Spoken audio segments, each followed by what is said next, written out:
Hi everybody, it's Greato here, and today we're looking at top 6 characters. I couldn't choose 5, I was going to do 5, but I decided to do 6 instead. Characters that you most likely have because they are very common. So let's take a look at the first one. The first character that you most likely have is a clone trooper. And I didn't actually have a regular clone trooper, this is a clone trooper gunner. I do not have a lot of the Clone Wars sets and prequel trilogy sets, so I just did this for reference, but most likely you have another clone trooper, like a regular one, if you have a large LEGO Star Wars collection.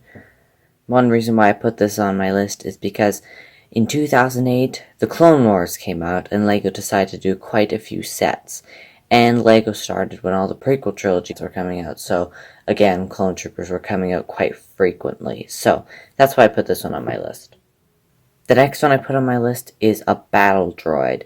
And, well, it's kind of obvious why I put this on my list. There's not a ton of sets, at least, especially nowadays, that have battle droids, but especially in sets like battle packs or MTTs especially, there's going to be a lot of battle droids in each one. So if you picked up 1 or even 2 MTTs, most likely you have a lot of battle droids. So that's why I put this one on my list. And also, like I mentioned before, the Clone Wars and prequel trilogy was coming out around this time when LEGO Star Wars was just starting.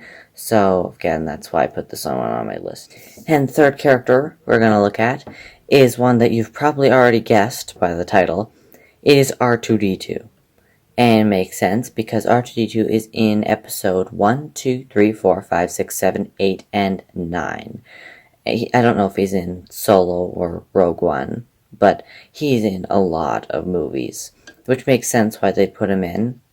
So it's a good figure, just there's a lot of them. I think it's a good figure, and most likely you have this figure because it comes in every wave. We'll have at least one R2-D2, but not everyone, I'm pretty sure.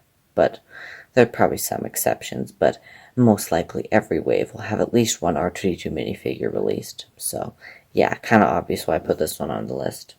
And here's another one, minifigure, that I put on my list, and it is a Stormtrooper.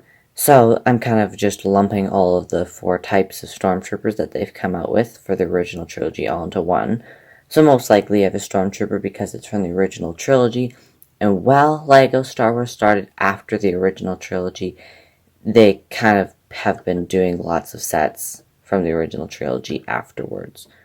The 5th minifigure we're going to look at is Tatooine Luke, and yes, I'm specifying Tatooine Luke, because LEGO seems to like doing Tatooine, A New Hope sets. But I don't have a problem with that because I really like Tatooine, I really like A New Hope, and I do like buying those sets.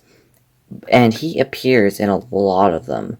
There's some Tatooine sets that Luke did not appear in, such as this escape pod from 2016. He did not appear in this one. You can check out my review for that on my channel. So, yeah, he's been in quite a few, especially in the later years, like 2020 he came in 2 sets, Luke's Landspeeder and Obi-Wan's hut. And, yeah, most likely especially if you've maybe just started collecting LEGO Star Wars, most likely you have a Tatooine Luke minifigure. The last minifigure we're going to look at is a First Order Stormtrooper. Makes sense why this is on the list because it's a Stormtrooper and there's going to be a lot of them. Also, the sequel trilogy was released while LEGO Star Wars was producing sets, so there's quite a few of them. There's rarely more than 2 in a set, but it's a figure that appeared in many sets, so yeah, that's why I put that one on my list. So that's all the minifigures, and thank you for watching. Hope you enjoyed the video, and I hope this helped you gain a perspective on common minifigures. And please subscribe and or like the video, and I'll see you next time.